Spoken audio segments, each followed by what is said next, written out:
Hey everyone, going straight to the action. Today, Nat and I will be speaking with Professor Rénee Trilling. She currently serves as the Angus Cameron Professor of Old English Language and Literature at the University of Toronto and has previously taught at the University of Illinois. Her Old English research covers everything Old English, and she is amazing at explaining the content we will cover. Whether you are a lifetime Old English enthusiast or someone with no background in Old English, we guarantee that this hour-ish long conversation of nostalgic feelings, femininity, time travel, and learning strategies will be worth your time. Let's get started.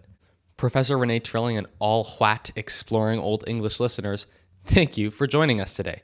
Maybe, Dr. Trilling, we could start with some introductions. Who are you? What do you research? So my name is Rénee Trilling, and I am currently the Cameron Professor of Old English at the University of Toronto. I'm based here in the Center for Medieval Studies, which is a graduate program that offers an interdisciplinary MA and PhD in medieval studies.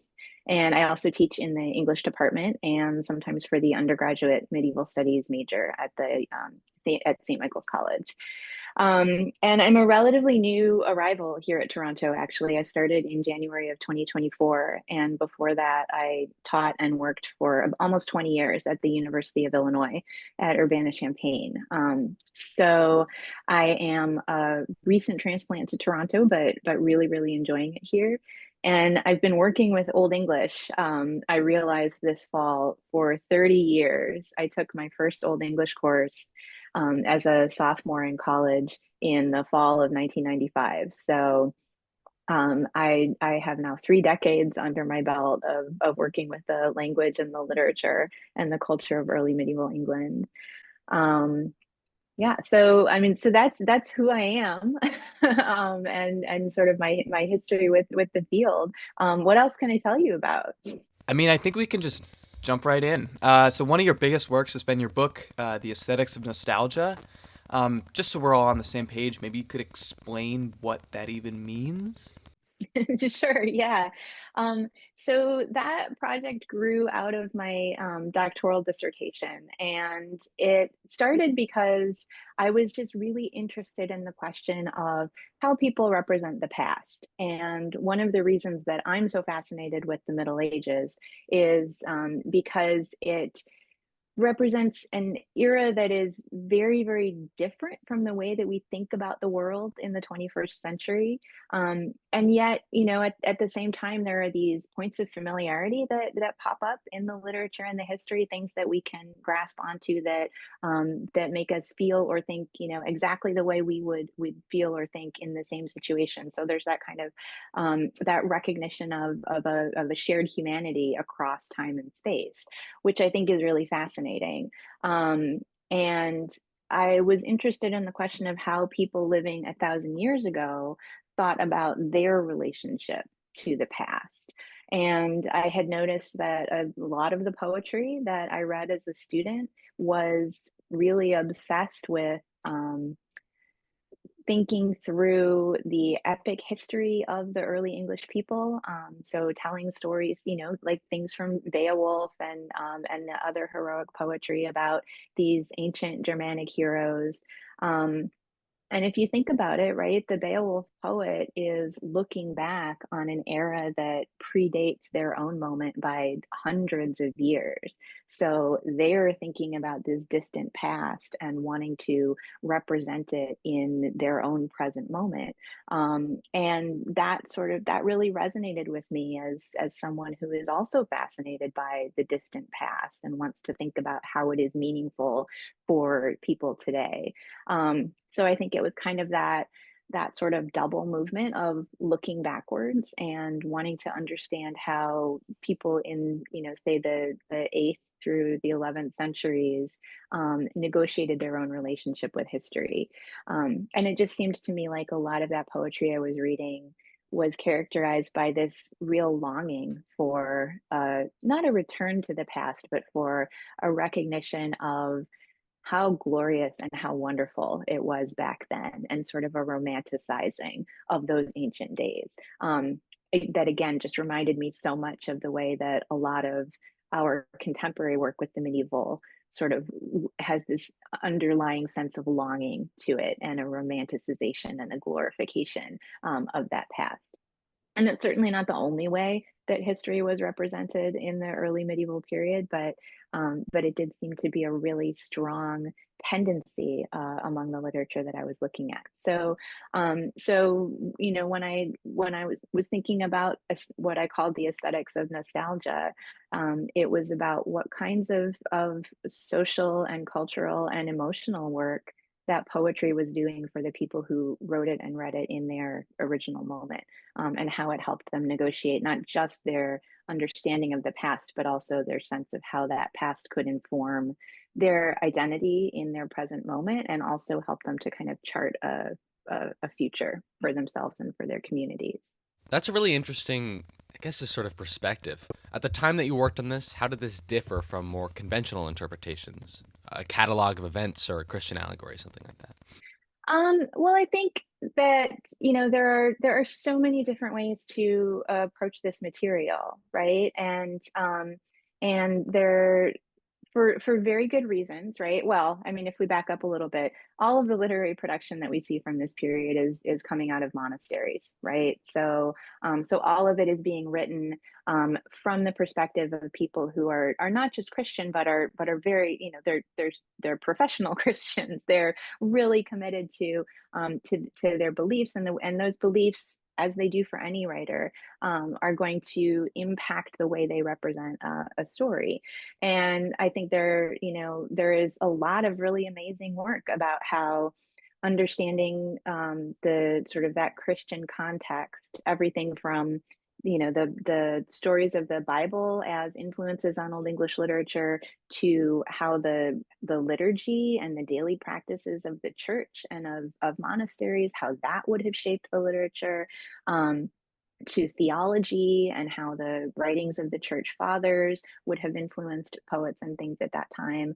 And I think that that is one really important way of understanding that the textual production during that historical moment. But I think too that it's not the only way, and I think the sites of production for this literature was definitely monastic, but especially given the kind of interplay between literacy and orality in the period, the tendency for reading to be done mostly aloud and often in community, that means that the audiences that you're reaching with these kinds of literary texts are not just individuals who can read the words on the page, but also anyone who shares a space where those words are being read out loud. So that's a much broader context than just a monastic scriptorium. Um, and so I wanted to think about how, some other people might have interacted with these texts, right? So people who maybe were not necessarily deeply read in theological traditions, or maybe not even a part of those monastic communities that knew the liturgy inside and out. How how could this literature have spoken to them, and what sorts of experiences and values and understandings might they be bringing to understanding those texts? Because the same text can mean very different things to different people. And we have a lot of evidence for how certain kinds of audiences might have interacted with these texts, but we have a lot less evidence for other kinds of audiences. So, there's some imaginative work there in sort of thinking about what kinds of people might they have been, what might their daily lived experiences have been like, and how could that have influenced the way they understood this poetry. Yeah, so we do a lot of translating during club time. I mean, that's a lot of our practice with the text, as straight grammar is, well, it can be dull. And I guess I'm wondering, when you translate, what is lost, whether it be complexity or acknowledging the literary tradition, and I guess, like, can you still tell some of the crucial background aspects, whether it be the audiences, maybe it's pagan communities or monastic communities, and just like some of the general themes within the work post translation? Yeah, yeah, I that's a really good question, and The question of translation is such a thorny one because, on the one hand, if you produce good translations of these texts, then more people will have access to them, right? Because not everyone has the opportunity to learn Old English or to spend a lot of time translating and working directly with the original language. But at the same time, and as I'm sure you have discovered in your practice, right? Every time you produce a translation, you're making choices about what words really mean.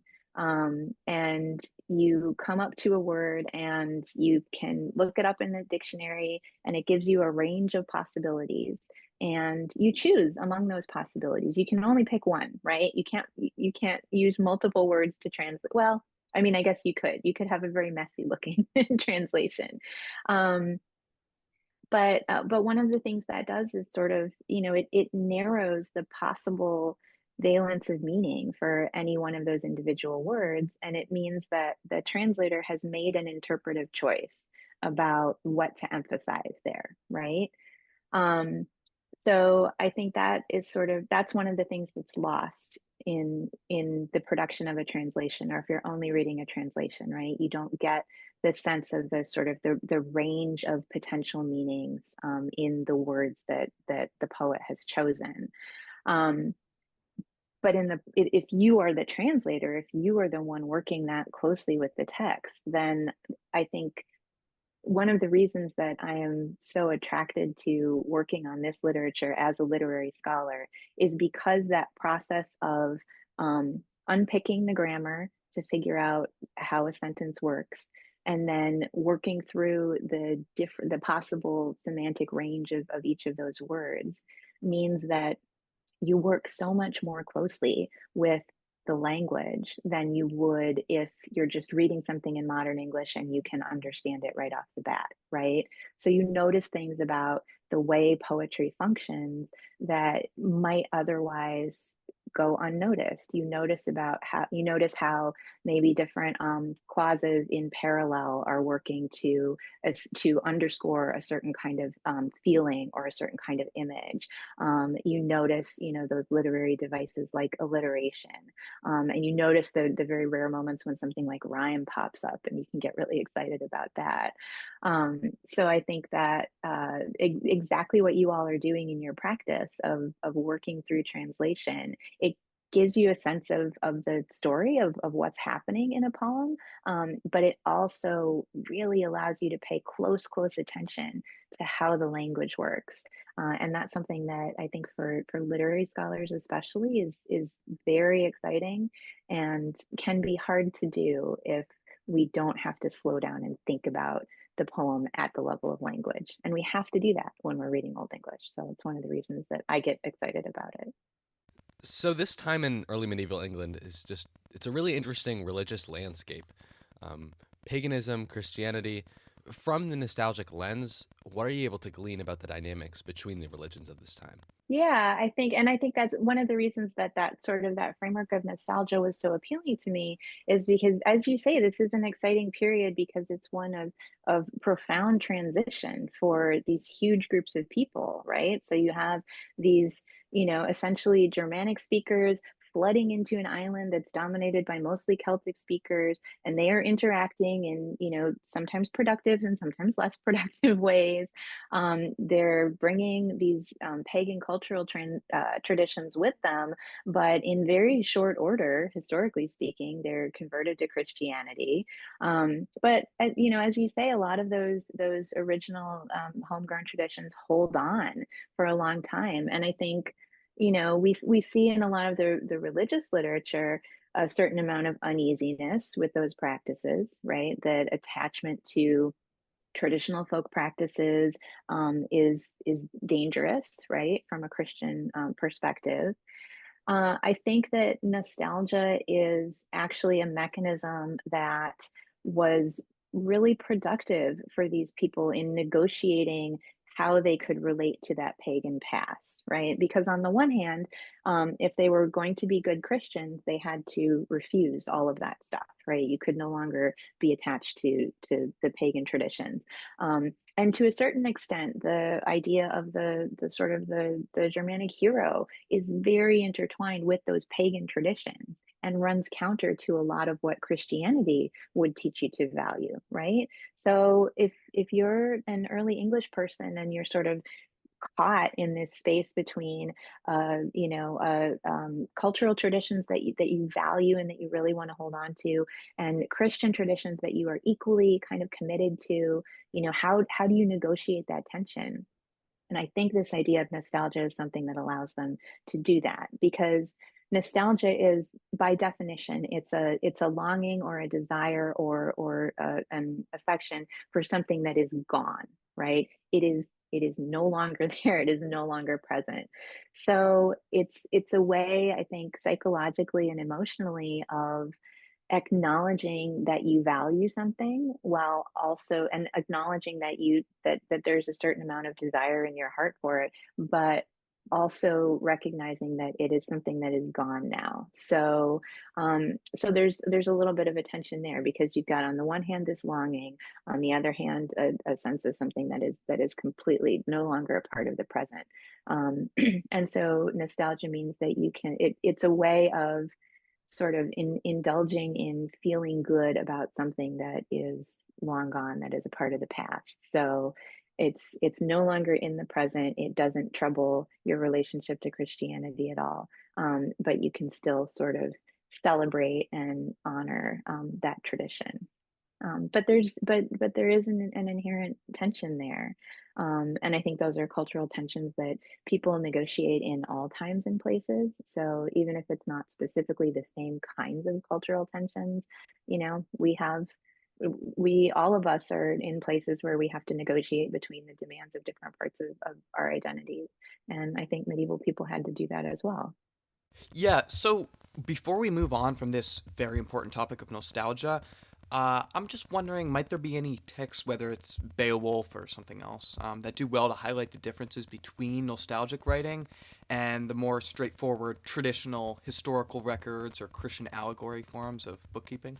Well, it's really interesting, and actually, I think the example I would point to is the place where my dissertation started, which was with the Anglo-Saxon Chronicle, which is sort of a fantastic set of these different texts that are basically historical record keeping, right? They're just trying to maintain a record of what happened in these times and places in the vernacular, in Old English. Started we believe under King Alfred and his educational reforms in the late 9th century, and then continued for decades and decades. The latest entry in the latest version of the Anglo-Saxon Chronicle is in 1154, so it's almost 100 years after the conquest. And these monks in Peterborough were keeping up their copy of the Chronicle, well into the reign of King Stephen. So what interested me about this chronicle is, first of all, it's a vernacular, kind of on the ground recording of the history as it was meaningful to the people who were recording it, right? And some of it records history. It talks about the original arrival of the groups of the different groups of people from the Low Countries. So obviously that is stuff that's been passed down through oral tradition, some cases through written tradition. But then it goes on to chronicle events as they're happening or within recent memory, right? So that's a fascinating project in historiography from my point of view. What's really fascinating about it is that it includes some poetry. So there are a number of annals within the Anglo-Saxon Chronicle that are written in verse, and they are written in kind of a range of meters and styles, but some of them are written in very traditional, classic Old English verse. And those entries tend to be entries celebrating the kinds of things that are celebrated in heroic poetry. So looking at the contemporary kings and rulers and sort of dressing them up like Beowulf, if you will, so writing about them the way that an ancient Shope would have sung about the deeds of heroes. And so that in and of itself, I think, is a really nostalgic gesture, right? It's taking events that just happened, and making them look like those fantastic epic narratives of the heroes of old, and that that cultural move, I think is really fascinating, right? You want to make your contemporary ruler look as important, as brave, as valiant as a hero like Beowulf. And so you do that through poetry. I think that's really, really interesting. And it is, these annals are then just kind of, they're stuck right in next to these very straightforward prose annals that say, in this year, Bishop so and so died, and, this other bishop succeeded him, or, there was a drought in this county and the harvest was bad that year. So those kinds of little bits of history are then being interrupted by these, completely epic narratives of kings and their fantastic deeds. Sometimes talking about the deeds as they happen, sometimes sort of eulogizing these kings in the year when they die. But that juxtaposition within a single text of that epic nostalgic mode and then a much more sort of straightforward everyday historiography, I think is really fascinating. Wow. I mean, in the past 20 minutes, we've already covered a ton of ground, so this is great. Another major theme in your research is investigating feminism within Old English texts. Our main point of reference here is Dr. Mary Dockeray Miller, who we spoke to in an earlier episode, and she very much is interested in the poem Judith. I'm wondering to you what text, and Judith too, I guess could be a right answer, offer a lot in the ways of learning about feminism. Yeah, that's a really good question. And Dr. Dockeray Miller is one of the leading scholars in that area. So I'm so glad you got a chance to talk to her. Um, I think, Judith is a fantastic one. And, the thing is, if you think about sort of the bulk of literature from this period, we have really great representation of all kinds of elite men, right? Whether they are monks and bishops or warriors and kings. And elite people in general, right? And every once in a while, like a queen or a princess or a lady pops up in the historical record. But if we want to learn more about those groups who are underrepresented in that historical record, we have to do some really kind of creative digging, right? Because their stories are not necessarily front and center in the material that we have. So there is some amazing poetry that tells stories about women or from women's perspectives. Judith is a really fantastic one, right? That retelling of the book from the Bible. There's Kenilworth's poem on Elena, who is the mother of King Constantine, who makes a trip to the Holy Land to discover the remnants of the true cross. He writes a fantastic poem that's centered on her activities and her deeds. There are some elegies written from the perspective of women, like the Wife's Lament, Wolf and Adwatcher. But then there are the areas of literary production that I've gotten more interested in maybe the last 10 years, which are, not the poetry, and hagiography then. So Saints' Lives would be another great place where lots and lots of women are represented. So Elfrich, wrote these two huge volumes of the lives of saints, and there are lots of stories of the women saints in there. But again, these are narratives that they're valorizing. They're also really dominated by generic conventions. So if you're writing a heroic poem, it has to sort of make certain moves in order to be heroic, right? So that's what you have your characters doing. And the same thing for saints' lives, right? It's less about these individuals as individuals and more about them as sort of exemplars of Christian living. So it doesn't really tell you about saints as people, right? It tells you about them as saints. So I think one of the places that we can look to try to get more of a sense of what life was like for people who are not part of that sort of elite literary production is other parts of this vernacular textual record from the period, which is so rich and so varied. and so huge compared to other parts of Europe at the same time. We've got lots and lots of things in Latin, but not much in the vernacular from other parts of Europe. And yet, early medieval England gives us all of these law codes, dating back to the 7th century, right? So we can see how different kinds of people were represented in legal discourse.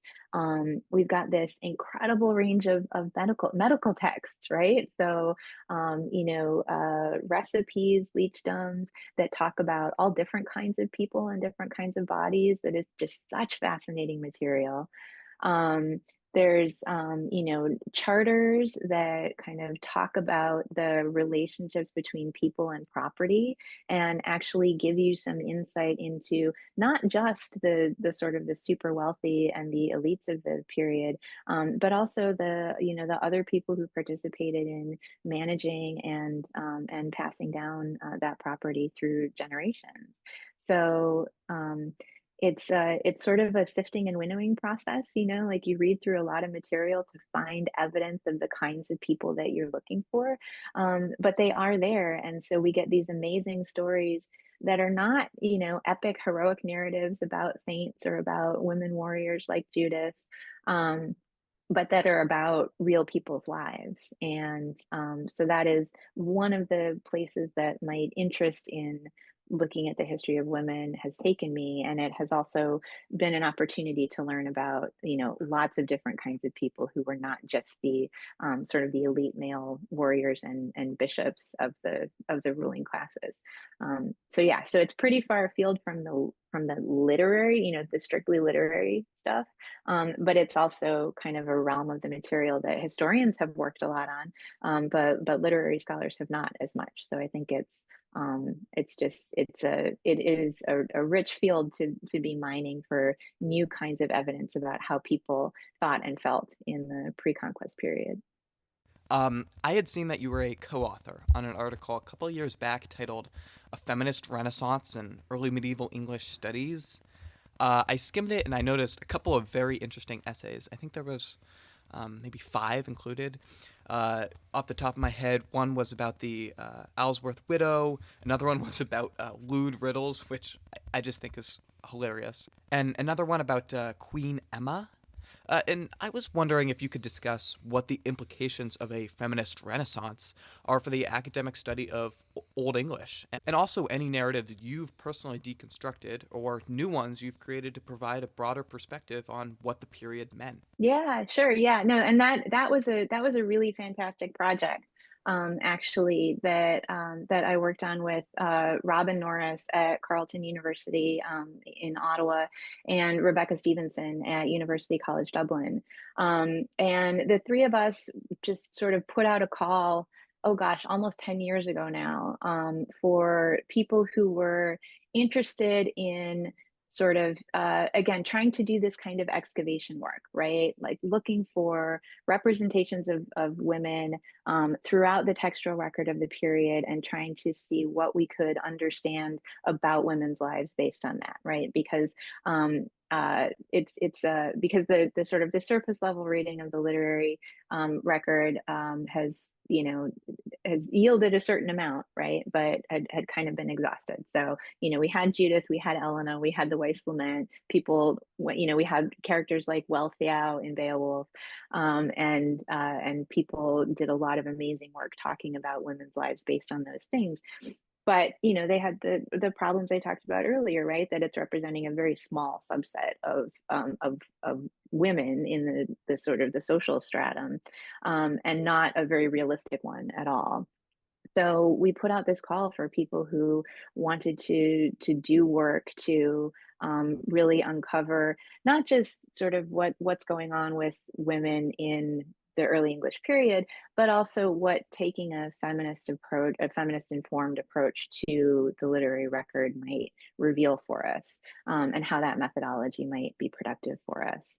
So the result was this special issue of English Studies, which is what you came across, and then also a volume of essays that was published in, I think, 2022 or 2023. I can't remember which year it came out now. I think it was early 2023. also called a feminist renaissance in early English studies.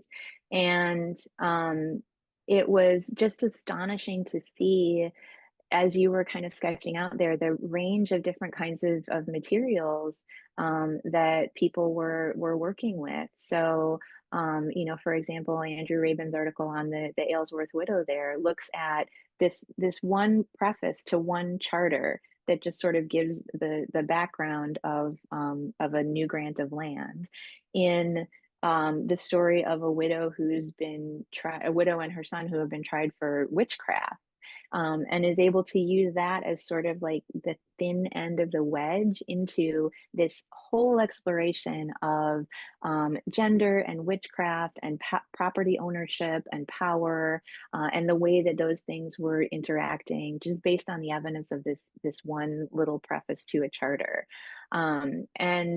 And again, the sort of the range of things that people were bringing in, information from medical treatises, from rules of different kinds of monastic institutions, and things that, once again, are not necessarily part of, say, the early medieval English literary syllabus or something like that in a college course. So we were just really excited to see how many different people were interested into digging into this evidence and sort of seeing what they could find if they thought really creatively about what counts as literature, what kinds of texts can you deploy your literary skills on, and also what are some of the different places where we might see women's experiences that we hadn't thought about before. So that was a project that it took a long time for all of it to come together, but we were just so unbelievably pleased with the result when it finally came out, and with the community of scholars that we were able to pull together around it too, and just putting people in conversation with one another who have shared interests, and the ways that their work can then, sort of augment each other. That was really rewarding as well. So I guess looking at the general trajectory of Old English study, I mean, we go back about 100 years, it's almost exclusively men, it's mostly philology, and now it feels like we've covered a lot more ground as a field, and we have so many more people working in it. Where do you see it going from here as part of the Old English Renaissance that you've written about? And what's your general perspective about where you think Old English is going? I think, I think it's always been an exciting field, but for different reasons. And like you say, it has just transformed so much in the last 100 years or so.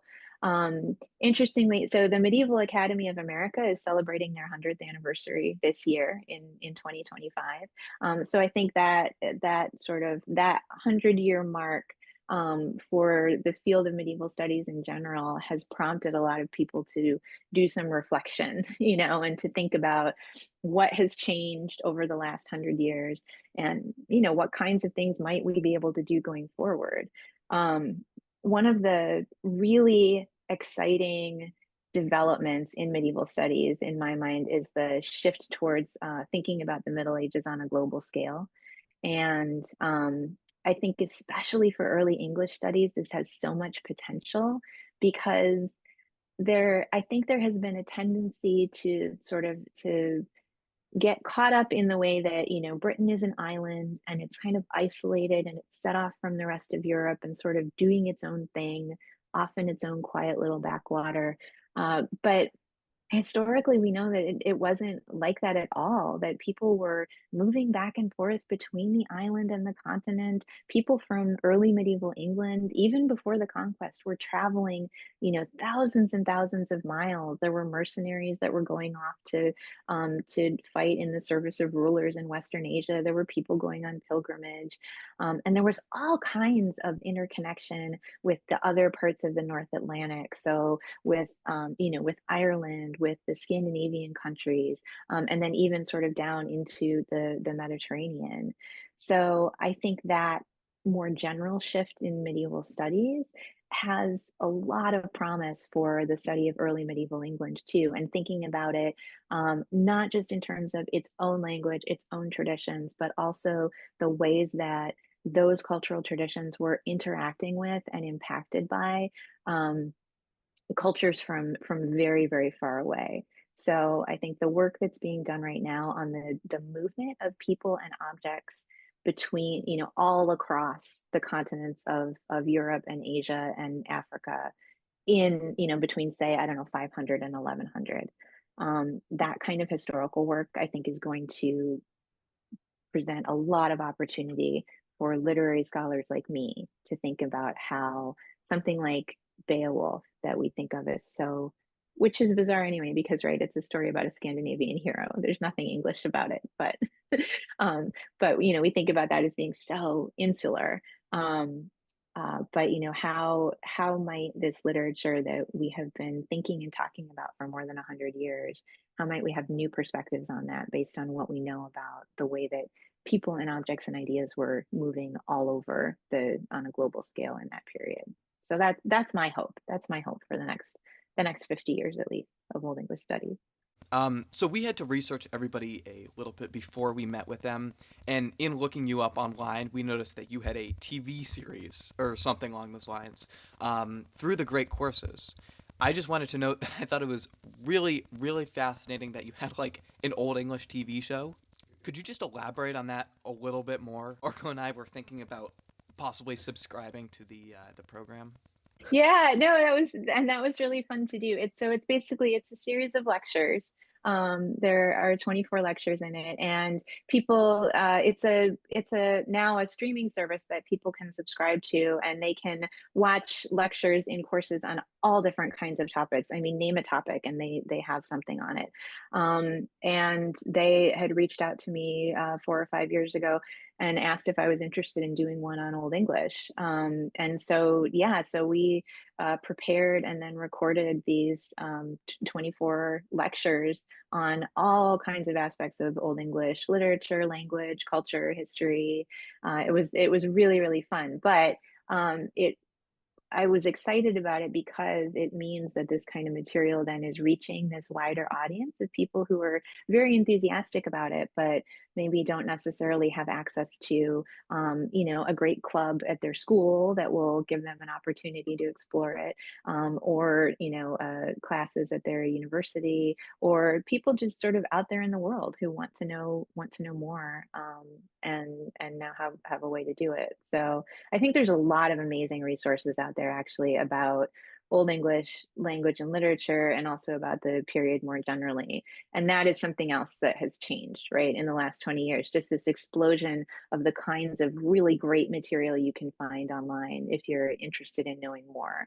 And clearly, I think you all are taking advantage of a lot of that. You have clearly done a lot of really great research, and it's nice to know that there are ways to plug into that kind of dissemination as well, and that it's not just what a person like me can do in a classroom, right? But that there are other audiences for these ideas and this material, and finding ways to reach them is really important. So, a big banner on the Great Courses website says, I think it says, studying Old English is as near to time travel as you can get.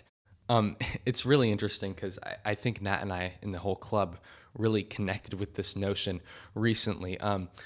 Yeah, so we made this Old English charm. It's called the Nine Herbs charm. It's, from 1,000 years ago, and they have very specific instructions for what to add and how to mix the ingredients together, where it should be applied, and what sort of chants should be sung. So that was really cool. And bonding together over this charm and smelling the ingredients, it really did feel like time travel. And we're sort of wondering, how have you connected with that time travel idea that's on the website? Yeah, I think exactly what you're talking about is what I'm trying to work towards. And, I would have said, I'm a literature person, right? And I grew up, I always loved reading, and I was one of those people who just, if I started reading a book, I was completely engrossed in it. I was transported, right? And I feel like the literature can do that for us on a regular basis. that, as we were talking about earlier, working so closely with these texts kind of aligns you with people who are very, very different from you, who have really different sets of experiences. And it gives you a little window into what their life might have been like. But what you're talking about, right, of actually that multi-sensory experience of, not just sort of reading and thinking and having this all happen in your head, but smelling the smells and feeling what the, sad, like, what did it feel like? Was it like super oily and greasy, or? Well, it was sort of a paste. It was a complete process. We had to get on a train to the Boston Chinatown, go get the herbs from these underground Chinese shops, negotiate with the owners. I mean, it was quite fun, honestly. And I think we might have been the first people to replicate this charm in quite a while, at least the first in Brunswick High School history. No, I mean but and that kind of experience, right? That's not just something that's happening like between you and a text in your head. That's you're sort of you're bringing your body into that equation, and so you're smelling what those herbs smell like when you grind them all up together, and you're feeling like what that paste would have felt like as you put it on the part of your body that you're trying to heal, and you have that experience of trying to track down the herbs that you need, which may not have just been growing outside your back door, right? They may have been more exotic things that you had to work harder to get a hold of. And also the uncertainty of, like, am I doing it right? And how much labor, how much work goes into producing this salve, right? So I think that kind of an experience is even more than what I was thinking of when we were talking about it for the Great Courses website. But it does put you in that position of a person whose life is very, very different from your own, and gives you a little glimpse of what it would be like to experience that. So yeah, I think that is one of the appeals for me of studying and teaching about a period that's so far removed, is that it is a bit like time travel. It is a bit like um, an opportunity, right, to experience a very different way of living, and to try it on and to see how it feels, and to see what from that might be, what might I want to bring from that into my own life, and what am I really glad that I don't have to deal with. So yeah. I'm just pondering, with you as a professional educator, what methods have been most effective in teaching Old English? Because for us, it's not usually quite as interesting as making charms all the time.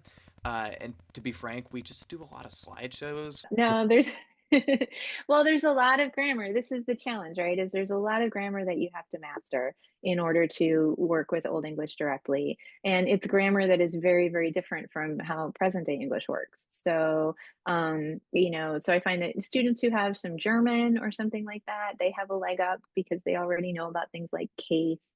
Um, I think I'm currently in the process of really reformulating the way that I teach Old English, especially for undergraduates, in large part because, as you say, that just the endless slideshows and grammar drills, that's not engaging. That's not fun. I guess you can derive a sense of accomplishment from it, but it's not, it doesn't sort of draw you in the way that actually reading a poem or recreating the Nine Herbs charm sort of like pulls you in to this historical period. Um, so there is a group led by Donna Beth Ellard at the University of Denver that is working on a new textbook for Old English. And it's a textbook that is based on the kinds of language teaching methods that are more common across the sort of contemporary foreign languages. So if you've taken, Spanish or French or Mandarin in your high school experience, right? You probably had a thing where like you had a textbook that introduced you to some characters, and then you did some dialogues with your classmates, and you learned some vocabulary that way. And you learn the grammar and the vocabulary by practicing it in sort of all of the realms of language learning. So in speaking, in reading, in writing, and in listening. And they're trying to build an Old English textbook that uses those same techniques. So I've been piloting a version of that in my Old English class this year, and it's been really exciting. I mean, on the one hand, it's very daunting because I have to I have to speak some Old English with my students, and I don't normally do that. You know, that is not something that I was trained in as to be an Old English scholar. Um, but on the other hand, it's so much more engaging, right? It is so much more interesting to learn the nominative and the accusative case through a series of sentences about a character that is making a journey from Jerusalem up to Ipswich in England. It is so much more interesting to learn about verb tense, you know, through a dialogue where one character is asking another, "What did you do today?"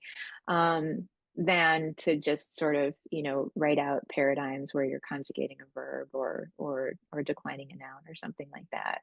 So I like that living language approach. I think it has a lot of promise, and I really hope that that it finds a publisher and an audience, just because it feels transformative for me from the way I learned English, Old English, which is exactly what you're talking about. It was memorizing paradigms and it was doing grammar drills. And it all paid off in the end, but it was not fun for a long time. And then it became fun, you know, once I finally got to the actual text. I guess this question is pretty specific to the University of Toronto, but on the note of Old English being a living language, is it classified at your university as an English credit or a foreign language credit? And why do you think that is? I mean, it's not like French or Spanish or Mandarin where you can go abroad and see road signs in the language. But I also feel like Latin is sometimes considered a foreign language. So where does Old English fall? No, and I think you've put your finger on it exactly, which is that Old English is in this sort of weird kind of intermediate space, because I mean it's a foreign language in the sense that nobody can just sit down and read it, right? I mean you have to actually have some instruction in how the language works in order to be able to work with it. In the same way that, like, if you just sat down and, you know, as an English speaker tried to read, I don't know, Hindi, right, you would be at a total loss. um, but at the same time, like you say, it doesn't traditionally have that kind of active component. So it's at both Illinois and now at Toronto, it's a class that was housed in the English department. Um, and it's just sort of a one-off kind of thing. You know, students can take Old English and learn Old English. At Illinois, it was a one semester course, and here at Toronto, it lasts a whole year. Um, but that's kind of it. You know, the students just sort of they get into that class, they can take Old English. In both places, it counts for an English credit and also their sort of their pre-1800 requirement. So their early English. That's what Old English can fulfill for them. Um, but I don't know of places where it counts as sort of a foreign language credit, you know. And I think one of the aspirations of the group putting together this textbook is that they can develop, you know, a 2-year curriculum for Old English the way you might have for any other second language, and market that as an option for people to take Old English for their foreign language credit in college, you know, because a lot of colleges and universities require 2 years of foreign language study for their degrees, at least in, you know, in the liberal arts and humanities. Um, and Old English could really easily fulfill that goal, but it would mean this complete transformation in the way that most people teach it and think about it, because it has, in for, you know, 100+ years now, been taught through this grammar translation model that is just about learning how to read texts. So it's not about learning how to work fluently in the language, with spoken language or written language, how to understand the language when it's spoken to you. And adding in all those elements would really be sort of a whole scale transformation in how we teach it. And most of us who work with Old English we're not trained to teach it that way. We don't work with it that way. You know, we don't get together at conferences and speak Old English to each other. None of us knows how to do that. But I think it would be pretty cool to bring those elements in. I would love to be able to do that, just to have a better sense of, of what's going on with this foreign language that I've been so invested in for 30 years, but don't feel like I'm really inside of, the way that I was when I studied German or I studied French, and I could have conversations with people in those languages. Um, so I think there's a potential for a real transformation there. And based on the response to this project from other people in the field of Old English studies, there is a real enthusiasm around it. We would love to have materials that allow us to teach more engaging classes, and that really help students to feel comfortable in the language, and to enjoy the process of gaining that sense of confidence. So yeah, so I'm really hopeful for this new textbook project, and I think that it has certainly transformed the way I approach beginning Old English. And even in terms of thinking about what my goals are for the students, and it is no longer, I no longer feel like I need to get students in 15 weeks to a place where they can translate Beowulf or something like that, right? Which is kind of what the grad students need to be able to do. But instead, it's just, are they learning some things about the history of the language? Are they able to work comfortably and confidently with Old English in a variety of ways? And not so much like, can they perfectly answer grammatical questions about a certain passage, which is what it has been in the past. So I think that's a lot more productive, and thinking about why people might want to learn Old English too. It's not just so that they can go to graduate school and study Old English literature, but that there's lots of reasons why people might want to learn Old English, and just sort of familiarity with something different, that sort of that time travel aspect of it, and just kind of an enthusiasm for learning about different languages and the way that they help you to understand your own language. All of those are really valid goals that had not entered into my thinking before I worked with this textbook. Yeah, that's sort of the issue, balancing straight grammar practice with the more fun stuff. It's been kind of a problem for us because our goal is to teach these kids. Not that Marco and I are Old English masters by any means. In fact, we're pretty bad at speaking the language. So, in a club period, maybe we do 10 minutes of declensions with the group, and we watch a 20-minute video on King Alfred. I don't know, whatever it is. But I'm just wondering, what do you think is the best balance? A lot of the people in the club seem to enjoy the historical context way more than the grammar stuff, and they're really not that interested in vocab lists or conjugations or things like that. I know it's not a huge deal if they don't want to do that for fun, but I'm curious, what do your ratios look like in your classes? Yeah, it's never as much on the fun side as I want it to be, and I mean, and as you say, right, it's nothing, I don't know, there's nothing wrong with not loving grammar drills, or vocab quizzes or things like that. But the thing is, if you want to be able to work with the language, you have to do that work. So I guess the real challenge is finding ways to make that work more engaging. And I will say that that question of the balance is that it's the overriding question in every conversation I've ever been a part of on Old English pedagogy. And I have been going to a lot of conferences and panels and symposiums and workshops about Old English pedagogy in the last few years.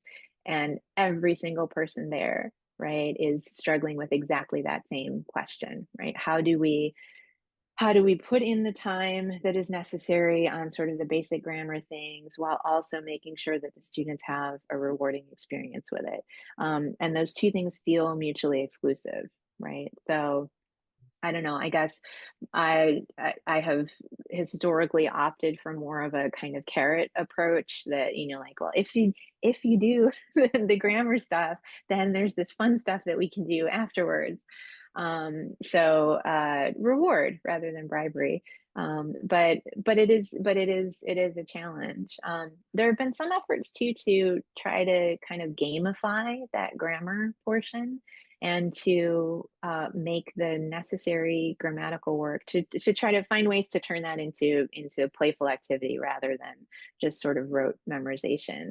Um, and you can sort of be more or less creative or silly about that as you want to. But I will say it's a push in this conversation that I have not seen previously. So I think there is, again, just a really strong desire out there among Old English educators to find ways of teaching the material that it's not just about making fun. I mean, you learn better if you're having fun. So it's not just about entertainment, but also about you'll remember the grammar better if you had a good time while you were learning it.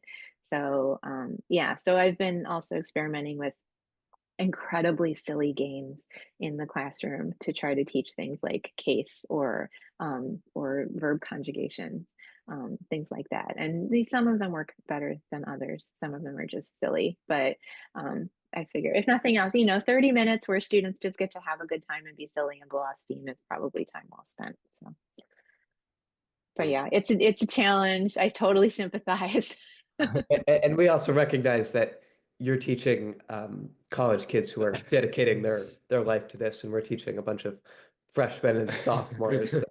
And we have Well, 30 minutes. but honestly, I mean, a lot of the college kids show up at this class with no idea of what it is. They've never heard of Old English before. They think maybe it's like Shakespeare or something. So there are students who are really caught off guard by what they're being asked to do in that classroom. And it's like you say, it fulfills a requirement. So there are some students who take it because it will fulfill that requirement, not because they're super interested in Old English. So they're slogging through all this grammar and they're not even that excited about it. And I feel terrible for those students, but those are the ones in particular that I want to try to make it fun for, because I would love to get them in the door for whatever reason and then have them discover that actually they do really love Old English. That is always my goal by the end of the course, that students realize that this was way more interesting than they thought that it was going to be. And that even that the challenge of learning so much grammar was rewarding in the end, I hope. Well, thanks so much for talking with us today. Been a great conversation, and we cannot wait to release the episode to our 60-ish Spotify followers. Oh, thank you so much for reaching out. It was really a delight to have this opportunity. I appreciate it. Yeah. Thanks again. This has been so much fun. It's been lovely talking. Well, thank you both so much. I hope you enjoy the rest of your day off. You too. Yeah. All right. Bye. Thank you for joining us today for our conversation with Dr. Rénee Trilling. If you enjoyed this conversation as much as we did, please leave a 5-star review on whatever podcast platform you're listening on. It truly helps us reach more people and grow our mission. If you have any questions or remarks, please leave them in the comments section below. But for now, Whiz Hal.